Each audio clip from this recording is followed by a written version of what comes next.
논과 들의 오곡백과가 무르익고 또 풍성한 결실을 맺는, 그래서 추수하는 11월입니다. 여러분은 풍성한 결실, 풍성한 열매를 맺길 원하십니까? 네, 아멘. 다 그렇게 풍성한 열매와 풍성한 결실을 맺길 원합니다. 하나님께서 우리에게 심게 하시고 또 자라게 하시고 열매 맺어 풍성하게 거두시게 하는 것, 모든 것이 하나님의 은혜입니다. 그런데 이 풍성한 열매, 풍성한 결실을 이야기하다가도 막상 이제 도시 생활로 되다 보니까 추수감사 이제 다음 주잖아요. 뭘 추수할 수 있을까? 뭐가 풍성한 열매일까를 좀 생각해 보게 됩니다. 무엇이 풍성한 열매, 무엇이 풍성한 결실일까? 어떤 열매가 풍성한지 모르고 풍성하게 거두어야 된다고 얘기하는 것은 사실은 풍성함만 강조한 겁니다. 실제로 우리 한국교회에 많은 교회에서 추수감사절에 새 생명 축제 이런 것들을 합니다. 풍성함을 강조하는 것이죠. 그런데 막상 이 풍성함을 위해서 아무거나 심는 경우가 있습니다. 저 교회에서 프로그램이 성공했다 하면 여기 심고, 저 교회 성도들이 많이 모이게 하는 프로그램이라면 그 시 여기에다 심고, 하나님의 밭에서 다양한 것들이 나기 시작합니다. 풍성한 열매인데 풍성하게만 되는 그런 것을 우리가 보게 됩니다. 열심히 했는데 열매가 맺히지 않는 것도 문제지만 열심히 했는데 나쁜 열매, 이상한 열매만 가득한 것은 더 큰 문제입니다. 그동안 결실, 또 풍성함, 성장 이런 것들 심다 보니까 재정, 규모, 성도들 이런 것들은 막 커지고 교단, 교세 이런 건 커진 것 같은데 진짜 이 열매가, 그 풍성하다고 하는 열매가 진짜 하나님이 우리에게 주시는, 하나님이 원하시는 열매일까? 이제 2주 앞으로 다가온 추수감사절 우리가 앞에 두고 어떠함으로 주님 앞에 감사 올려드릴 수 있을까 고민하는 가운데 오늘 말씀을 준비하게 되었습니다. 예수님 당시 때도 수많은 풍성한 열매들이 있었어요. 그것은 바로 바리새인들이었습니다. 바리새인들이 얼마나 풍성했나? 예수님의 제자들보다 당시 주류였던 바리새인들, 엄청 많은 사람들. 예수님께서는 그런 풍성한 바리새인이 아닌 제자들을 불러서 산으로 올라가서 그들에게 말씀을 전해주시는 게 마태복음 5장에서 7장까지 산상수훈이라고 하는 장면입니다. 예수님은 제자들에게 7장 16절에서 18절 이렇게 말씀하세요. 함께 읽어볼까요? 시작. 그들의 열매로 그들을 알지니 가시나무에서 포도를 또는 엉겅퀴에서 무화과를 따겠느냐? 이와 같이 좋은 나무마다 아름다운 열매를 맺고 못된 나무마다 나쁜 열매를 맺나니 좋은 나무가 나쁜 열매를 맺을 수 없고 못된 나무가 아름다운 열매를 맺을 수 없느니라. 아멘. 풍성한 거 강조하는데 더 좋은 것은 무슨 열매를 맺어라? 자, 못된 나무는 무슨 열매를 맺는다고요? 네, 나쁜 열매를 맺고 좋은 나무는 무슨 열매를 맺어요? 다 좋은 열매가 아니라 무슨 열매? 아름다운 열매예요. 좋은 나무는 아름다운 열매를 맺습니다.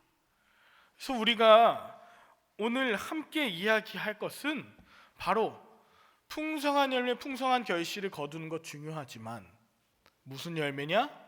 아름다운 열매여야 된다. 아름다운 열매를 맺기 위해서는 아름다움이라는 씨앗을 뿌리고 그리고 그것이 자라서 열매를 맺게 되는데 오늘 우리가 맺어야 되는 아름다운 열매, 그것은 무엇일까? 그 아름다움의 씨는 무엇일까? 그래서 우리 교회는 어떻게 아름다운 교회가 될 수 있을까? 본문을 통해서 세 가지로 함께 나누어 보길 원합니다. 아름다운 교회가 되는 세 가지 비결, 그 아름다움이 무엇인지 나눠볼 때의 첫 번째, 아름다운 교회는 사랑하는 교회입니다. 아름다운 교회는 사랑하는 교회. 아름다움이라는 것을 사전적 정의로 보니까 하는 일이나 마음씨 따위가 훌륭하고 갸륵하다, 이게 아름다움입니다. 우리 아름다움 하면은 뭔가 이쁘고 뭔가 멋있고 이런 외모를 생각하는데 실제로 아름다움이란 뜻은요, 그 하는 일뿐만 아니라 마음씨 따위 그 안에 보이는 것까지 참 훌륭한 거예요. 그런데 이 아름다움을 한번 그 단어를 보니까 아름답다, 아름다운, 아름다움 이 단어는요 아름하고 답다 혹은 다움이 합쳐진 합성어입니다. 이 다움, 답다 이거는요 너답다, 참 나답다 혹은 교회답다, 교회다움 이거 얘기할 때는 그렇게 행하고 그렇게 증명되는 것 그게 다움입니다. 앞에 있는 아름은 무슨 뜻일까요? 첫 번째 아름은요 알미라는 뜻이 있어요. 아름은 안다. 다시 말하면 아름다움은요 아는 대로 행하는 사람, 아는 대로 행하는 것이 진짜 아름다움입니다. 지행이 하나가 되는 것. 오늘 함께 읽으신 본문 디모데후서는 바울의 마지막 서신이에요. 그는 그의 사명을 알았고 자기의 정체성을 알았고 그리고 그것을 끝까지 실천하고자 오늘 본문을 남겼습니다. 본문 1절 2절에 보니까 하나님의 뜻으로 그리스도 예수 안에 있는 생명의 약속대로 그리스도 예수의 사도된 바울은 자기가 예수 안에 있는 자, 이 정체성 우리 부흥회 때 함께 나눴었죠. 이 정체성으로 자신의 사명을 2절에 이렇게 말합니다. 사랑하는 아들 디모데에게 편지하노니 하나님 아버지와 그리스도 예수 우리 주께로부터 은혜와 긍휼과 평강이 내게 있을지어다. 이걸 다시 한번 바울의 사명으로 제가 풀이해 보자면 이렇습니다. 바울의 정체성은 나는 어려움과 아픔 가운데 있는 자들에게 예수 그리스도의 복음을 전하고 축복하며 온전히 그리스도의 사람으로 서도록 돕는 자다. 이게 바울의 정체성이자 사명이었어요. 그러니 디모데가 바로 설 수 있도록 돕고 이 사명을 위해서 오늘 편지하고 있는 겁니다. 이 사명을 선언하고 그가 알고 있는 이 정체성뿐만 아니라 아름을 다움하는 장면이 4절, 6절, 7절 이렇게 나오는데 여러분 성경 보시면 3절부터 6절 본문에 보면 생각한다, 내가 너를 생각한다, 내 눈물을 생각한다, 생각이란 단어가 계속 있어요. 알고 있고 생각하고 있지만 행동하지 않으면 아름다움이 아니에요. 생각하고 있지만 4절 보니까 네 눈물을 생각하여 너를 보기를 원한다. 너를 봐서 뭐 하고 싶냐면 진짜 행하고 싶은 것이 6절에 나와 있는데 바로 너에게 안수하고 싶다. 네 속에 있는 하나님의 은사를 다시 부릴도록 회복시키게 하는 것, 그게 내 정체성인데 그걸 위해서 너를 만나서 안수하고 싶어. 그 이유는 뭐냐면 7절에 보니까 하나님이 우리 사역자에게 주신 그 마음이 두려움이 아니야. 너 지금 두려워하고 있지, 사랑함이 없지, 절제함이 없지, 능력이 없지, 그리고 많은 것 부끄러워하고 있지. 그런 연약한 너를 위해서 내가 할 수 있는 건, 마지막까지 할 수 있는 거 편지 쓰고 다시 만나 안수하고 싶다. 그는 자기의 정체성과 해야 된 일을 알았던 아름다운 사람이었습니다. 지난 주 중에 어떤 장로님 부부와 함께 식사를 했습니다. 생일이라고 우리 전임교역자들이 초청해 주셨어요. 식사를 하면서 이 장로님 부부께서 이런 얘기를 하십니다.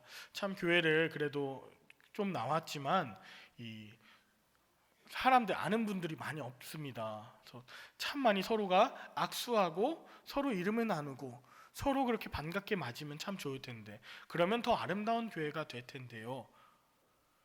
우리 교회는 사람들은 많이 오시는 것 같은데 이런 인사, 이런 악수 문화가 없군요. 마음은 다 있거든요.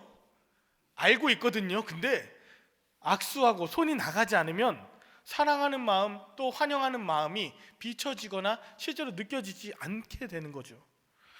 여러분 안고 수비 혹은 안고 수저 이런 뜻을 아십니까? 들어보셨습니까?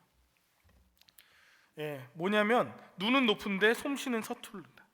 이상은 높은데 실천은 못한다. 여기에서 나온 말이 고수와 하수입니다. 고수는 뭐냐면 높을 고의 손수거든요. 손이 눈이 높에 있고 손은 아래에 있잖아요. 근데 손이 올라가면 높아지면 행하면 고수. 알면서도 눈만 높고 행함 안 하고 손이 숨어 있거나 아래에 있으면 하수. 손을 들어서 영적으로 기도해야 되는 때인 거 알고 손을 들고 기도하면 고수. 그거 뭐 나 다 알아, 귀찮은데 뭘 그러고 내리면 하수. 처음 오시는 분들, 또 옆에 계시는 분들 손을 내밀어서 악수하면서 반갑게 맞이하면 고수, 알면서도 하면 하수입니다. 우리 옆 분들하고 함께 인사해 볼까요? 손을 이번에 좀 잡았으면 좋겠어요. 잡으면서 인사합시다. 고수님 반갑습니다. 고수님 반갑습니다. 이상한 교회예요. 고수가 있고. 네. 여러분 교회 오시면 적어도 30분 이상과 30명 이상과 악수하십시오. 그런 고수, 신앙의 고수, 아름다운 고수가 많은 교회. 또 내가 잘 모르겠다, 이름을 모르겠다 하면 적어도 10명 이상은 악수하시면서 통성명 하십시오. 안녕하세요. 제가 정진용 뭐뭐 누구누구 아무개 목사입니다. 누구 어떤 장로입니다. 어떤 권사입니다. 반갑습니다. 우리 목회자들도 연약한 이들에게 손을 얹어서 실제로 손을 뻗어서 같이 기도할 거예요. 왜냐하면 이 모습이 세상 누구보다 아름다웠던 예수님께서 하셨던 모습이거든요. 요한복음 13장 대표적으로 1절에 보면 예수님께서 제자들, 자기 사람들을 사랑하시되 끝까지 사랑하셨어요. 본인이 아셨거든요. 이제 곧 팔려가고 세상을 떠날 줄도 다 아시고 제자들한테 막 마귀가 들어가고 막 그 안에 막 마귀 돌아다니고 이런 거 다 아셨어요. 제자들이 서로 높아지고 싶고 서로 교만하고 이런 것도 다 아셨어요. 근데도 식사하다가 사랑의 마음이 부릿듯하니까 식사를 마치기 전에 도중에 일어나셔서 제자들의 발을 손수 내밀어 닦아주기 시작하십니다. 끝까지 사랑하셔요. 너 이 발로 도망갈 거 아는데 닦아줘. 너 정말 마음으로 앞으로 나아가야 될 생명길 가운데 내가 너를 정말 위로하고 축복해. 그동안 많이 힘들었지.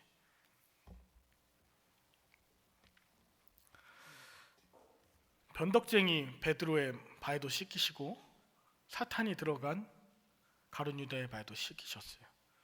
끝까지 사랑하시면서 13장 34절 35절에 내가 너를 사랑한 것 같이 너희를 사랑한 것 같이 너희도 서로 사랑해라.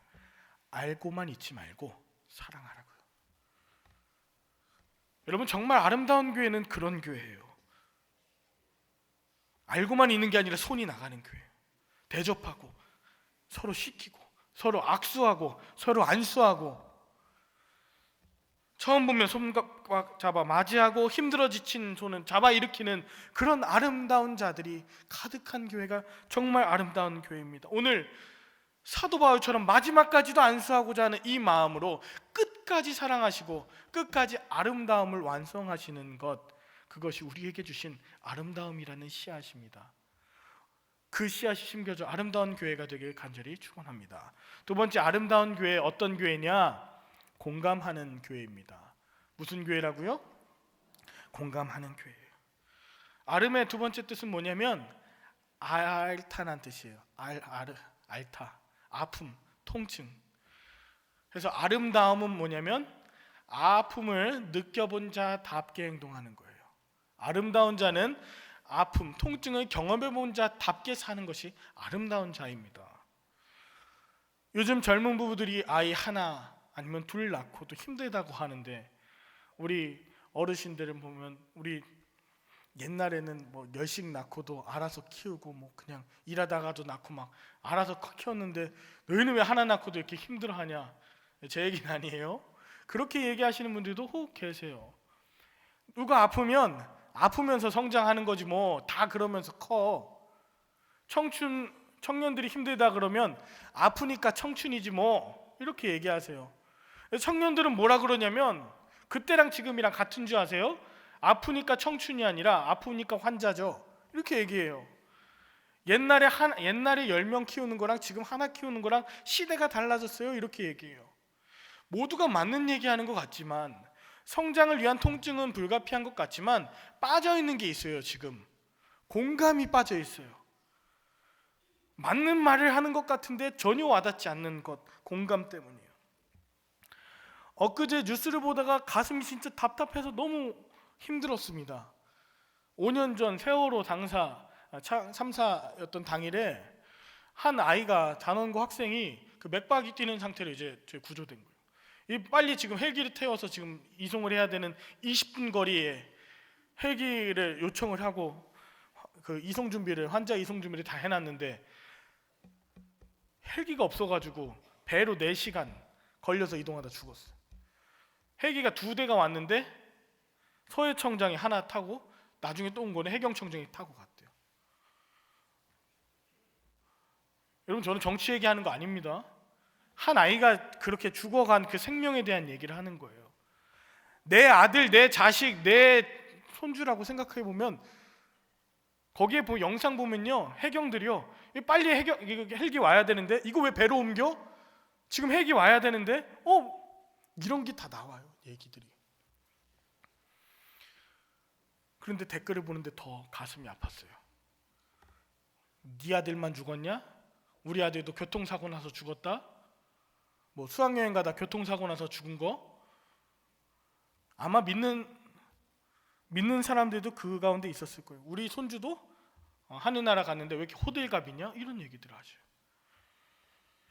아픔을 겪으면 겪을수록 아픔을 경험한 자답게 마음이 커지는 사람이 있는가 하면 더 고집스럽고 자기밖에 모르는 그런 사람이 되기도 합니다.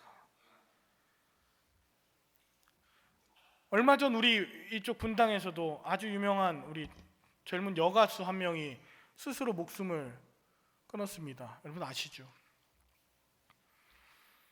어떤 사람들은 댓글로 걔 뭐 원래 좀 이상하던데, 아니면 그 남자친구도 가수인데 남자친구는 왜 그거를 막을 수 없었습니까? 교인인 것 같아요. 크리스천인 것 같아요. 자살하면 지옥 가는데, 이런 얘기들이 막 달리는데 저는 너무 가슴이 아픈 게 공감과 애도보다는 비판과 비난만 가득한 거예요. 정신없어 하고 있는데 문자 하나가 옵니다. 우리 교회 성도님이 돌아가셨대요. 우리 남자 집사님이세요. 스스로 목숨을 끊으셨대요. 전교인한테 문자를 보냈어요. 위로하러 가자고. 저녁이 돼서 차가 이렇게 왔어요. 우리 교회 버스가 와서 25인승에 위로하러 가야지 하고 탔는데 보니까 저까지 5분이에요. 한 분은 운전하시는 우리 집사님이시고 3분은 장례팀 우리 팀원 권사님 3분이세요. 아무 말도 할 수 없었어요. 정말. 어떤 분들은 교회에서 이런 장례 문자, 아픔을 함께 나누자고 위로하자고 보내는 문자가 참 귀찮으실 수 있을 거예요. 내 번호 어떻게 알았대? 스팸 처리해야지. 제가 실제로 스팸 처리 되신 분 풀어드린 것도 있어요. 어떤 분은 나중에 알았대. 나중에 막 2주, 3주 뒤에 그 집사님 돌아가셨다면서요? 여러분, 진짜 아프고 고통스러워하고 있는 그 상황 가운데 아름다운 나는 어디에 있습니까? 아픔을 공감하지 못하는 것, 그래서 아름다운 사람의 모습이 아니죠. 본문 속에 사도 바울, 엄청난 아픔과 고통을 경험한 사람입니다. 그러나 사도 바울은 우리가 고난을 받는 것은 그리스도 예수 안에서 복음을 위해서 당하는 것이고, 이 복음을 위해서 고통을 주신 것이고, 디모데가 지금 당하고 있는 그 고난과 그 아픔에 대해서 위로하고 격려하는 공감이 충만해요. 10절에 보니까 예수께서 직접 십자가 죽음을 통해서 사망을 패하셨고 복음으로써 생명과 썩지 아니할 것을 드러내셨으니 두려워하지 않았으면 좋겠어. 12절에 나도 고난을 받되 부끄러워하지 아니해. 왜냐하면 내가 믿는 예수 그리스도께서 나를 아시고 나도 예수님을 알고 예수님이 얼마나 고통받으셨는지 나도 공감하고 내 아픔을 주님도 공감하셨으므로 그가 의탁한 것을, 복음을 마지막까지 지킬 때까지 능히 지키실 것을 내가 알기 때문에 디모데야 힘낼래? 이러한 아픔을 공감하는 그 아름다움이 있는 그런 교회. 더 나아가서 아픔을 경험해본 아름다움이 아픔을 경험해본 자답게 사는 거라고 말씀드렸다면, 더 나아가서 그 아픔을 내가 대신 짊어지고 살아가는 것이 아름다움입니다. 다른 사람을 위해 대신 알아주는 거. 내 고통이 아니라, 내 아픔이 아니라 다른 사람의 십자가를 지고 걸어갔던 사람, 예수님처럼. 진짜 아름다운 모습이에요.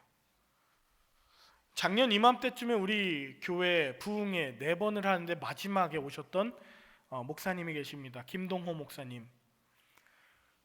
페이스북 친구여서 계속 말씀이 이제 옵니다. 그 상황도 와요. 이 목사님이 올해 초부터 암과 씨름하시느라 반년 넘게 계속 투병하시면서 힘들어하셨어요. 그런데 이 목사님한테는 암이 저주나 가슴 아픈 그런 고통이 아니었어요. 이분한테 사명이 되었어요. 하나님 나라 가는 그날까지 기회를 주시면, 암 걸리시고 나서 기회를 주시면 제가 하나님의 말씀을 날마다 기막힌 새벽, 날깃의 말씀을 전하고 싶습니다. 해서 카메라 하나 해놓고 메이크업이나 이런 거 없죠. 아무것도 없이 그냥 혼자 찬송과 말씀을 해서 그렇게 올리세요. 매일 6만 5천 명 이상이 매일 봅니다. 우리 교회에서도 보시는 분들 계실 거예요. 엄청난 장비도 아니에요. 항암을 하면서 몸이 너무 안 좋아서 그냥 창백한 것도 보여요. 근데 날마다 은혜입니다라고 전하세요. 특별히 한두 달에 한 번씩은 CMP, Comfort My People, 내 백성을 위로하라, 이 치유 집회를 열어서 자신과 같이 암 투병하는 분들 수백 명들을 가족들과 함께 초청해서 그렇게 위로하는 일들을 함께 해요. 암 걸리기 전엔 몰랐대요. 걸리고 나니까 하나님이 이게 내게 사명으로 주시는 선물이구나. 그러면서 이렇게 말씀하십니다. 암 환자와 가족도 하나님에게는 내 자식, 내 새끼다. 그래서 그분들을, 하나님의 자녀인 그분들을 위로하는 일이 같은 암 환자로서 투병하고 있는 내가 할 수 있고 해야만 하는 일이다. 어떤 분들은요, 왜 내가 재수없게 암이 걸려야 되지? 내가 뭘 잘못했길래 하나님 나를 치셨습니까? 라고 할 수 있지만, 어떤 이에게는 그 아름다움을 제대로 체득한 사람은 그것을 사명으로 예수 그리스도의 십자가를 가지고 함께 짊어지고 가는 그런 아름다운 자로 바뀌게 됩니다. 예수 그리스도의 아픔을 공감한 사람만이 내 안에 있던 쓴뿌리가 변해서, 그 아픔이 변해서 남을 살리는 약재료가 되고, 그 아팠던 눈물이 변해서 하늘의 별과 같이 빛나는 인생으로 쓰임받게 됩니다. 진정한 아름다움은 남을 공감하고 뛰어넘어 남의 아픔까지 짊어지고자 사명으로 여기는 사람이 진짜 아름다운 사람입니다. 이 씨앗이 뿌려지길 소원합니다. 마지막 아름다운 교회는 넉넉하게 품는 교회입니다. 무슨 교회요? 넉넉하게 품는 교회. 아름의 마지막 뜻은요, 한아름 한아름 할 때 품는다는 거예요. 한자로 포예요. 포장할 때가 아니라 포옹할 때, 안다란 뜻이에요. 두 팔을 벌려 껴안은 이런 둘레가 바로 포입니다. 안 새어나가게 꽉. 13절에 보니까 젊은 사역자 디모데에게 사도 바울이 이런 얘기를 합니다. 너는 그리스도 예수 안에 있는 믿음과 사랑으로서 내게 들은 바 바른 말을 본받아 지켜라. 이게 뭐냐면, 이 바른 말이 뭐였냐면, 성령께서 우리에게 지키라고 말씀하신 아름다운 것을 꼭 붙들고 지키라는 거예요. 교회 안에 나와 생각이 다르다고 그냥 적당하게 빼지 말고, 나하고 생각이 달라도 품고 함께 안아주고, 실수하고 잘못해도 끝까지 안아서 사랑하고, 나에게 상처 주고 마음 감정적으로 힘들게 한 사람 있으면 가서 미안하다고 한번 안아드리겠다고 안고 기도하세요. 미안했다고. 예수님이 나를 안으신 것처럼 내가 당신을 안고 품겠습니다. 이런 사람들은 찬송가 144장 예수 나를 위하여 4절에 나와 있는 이 가사가 다르게 느껴질 겁니다. 아름답다 예수여 나의 좋은 친구, 예수 공로 아니면 영원 형벌 받네. 아름답다, 뜻이 이제 달라지죠. 겉모습이 이쁘신 예수님을 말하는 게 아니에요. 끝까지 품어내신 예수님, 나를 안으신 그 예수님 때문에, 그 친구 되신 예수님 때문에 영원 형벌로부터 내가 보호받고, 내가 원래 떠날 수밖에 없는, 비껴날 수밖에 없는 존재지만 나를 안으신 예수님 때문에 그렇게 떠나가지 않았습니다.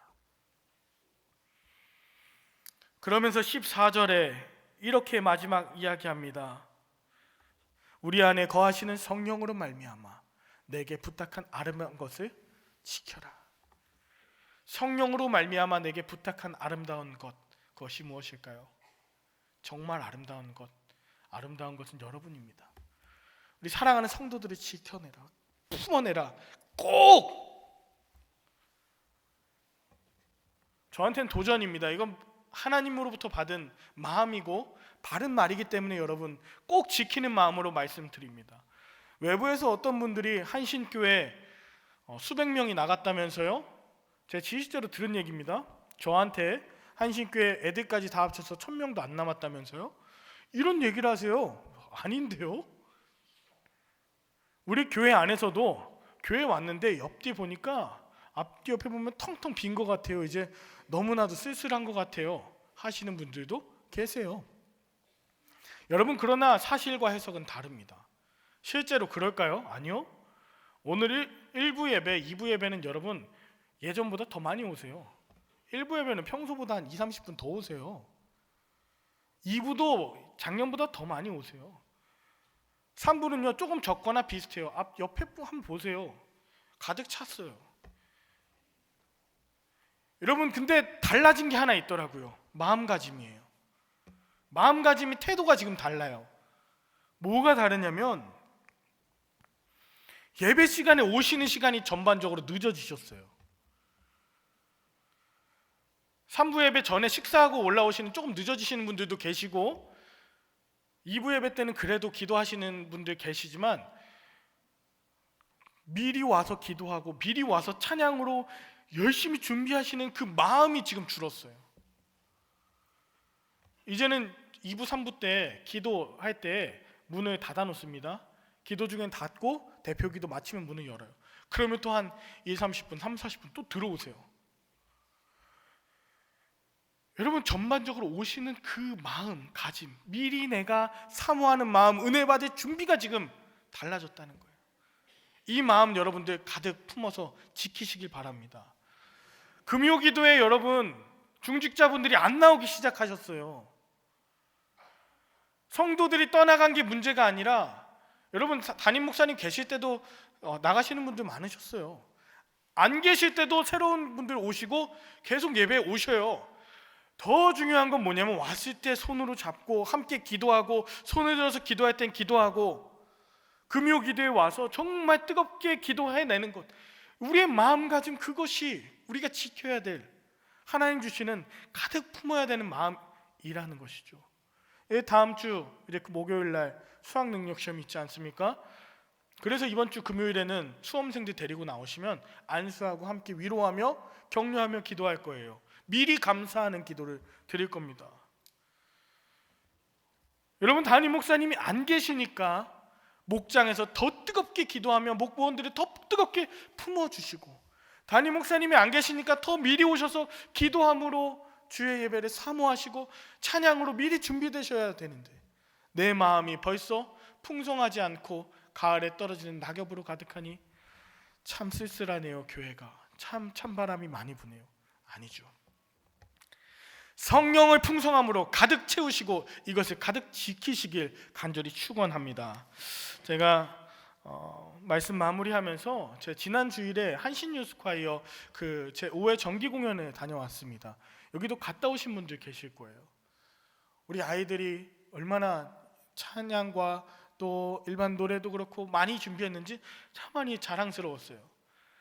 많은 노래를 불렀지만 그 중에 제 마음에 가장 그 남은 노래가 있습니다. 우리가 남긴 씨앗이란 노래예요. 제가 아이처럼 한번 불러볼게요. 마지막이니까. 꽃이 피면 꽃이 지고, 꽃이 지면 새로운 씨앗이 남는 거야. 꽃이 피면 꽃이 지고 꽃이 지면 새로운 씨앗이 남는 거야. 새로운 씨앗이 남는 거야 하면서 계속 이 찬양의 가사가 반복됐어요. 이 노래 가사가 꽃이 핀다고 우쭐할 것도 아니고 꽃이 진다고 슬퍼할 것도 아닌데 더 중요한 것은 새로운 씨앗을 남겨야 되는구나. 이 새로운 씨앗을 심어야 되는구나. 무엇보다도 오늘 우리에게 꼭 지키라고 부탁하신 그 성령으로 말미암아 지키라고 약속하신 아름다움의 씨앗, 이것을 우리가 남기고 이것을 우리가 심어야 되는구나. 알고만 있지 말고 실천해야겠다. 끝까지 사랑해야 되겠다. 두 번째, 아픔을 경험한 자답게 서로 공감하고 모른 척 스팸 처리하고 모른 척 아닌 척 하지 말고 적극적으로 가서 안수하고 악수하고 위로하고 격려하며 정말 주님께서 말씀하신 그 사랑하는 그 성령의 아름다운 전인 여러분들을 꼭 끌어안는 그런 아름다운 씨앗들을 앞으로 뿌려야겠다. 이곳에서 내가 먼저 아름다운 씨 돼서 썩어져야겠다. 이런 마음을 품게 되었습니다. 우리 본당 여러분 보시면 2층, 1층 이렇게 쭉 나와 있는 이곳이요, 예수님께서 우리를 품으신다 이렇게 만든 이 테두리입니다. 본당 만들 때 그런 의미로 만들었어요. 이곳에 나오셔서 한 번 오시던 분들 두 번 오시고 두 번 오시던 분들 하루에 10분이라도 기도하고 가셔서 하나님의 풍성한 품에 안기실 뿐만 아니라 5년 후 10년 후에 아름다운 열매로 풍성하게 맺어지는 그런 우리 아름다운 교회, 아름다운 가정, 그런 아름다운 성도로서 영원토록 주님께서 기억하시는 복된 저와 여러분들 되시기를 간절히 축원합니다. 기도하겠습니다. 하나님 아버지 감사합니다. 우리 안에 거하시는 성령으로 말미암아 우리에게 부탁한 아름다운 것을 지키게 하여 주시옵소서. 디모데처럼 연약하나 바울처럼 안수하는 손으로 사랑을 실천하고 예수님처럼 연약한 이들의 아픔을 끝까지 공감하며 더 큰 마음으로 품어내고 따스하게 살려내는 아름다운 씨앗들로 심겨지며 썩어지게 하여 주시옵소서. 아름다우신 이름 예수 그리스도의 이름으로 기도 올리옵나이다. 아멘.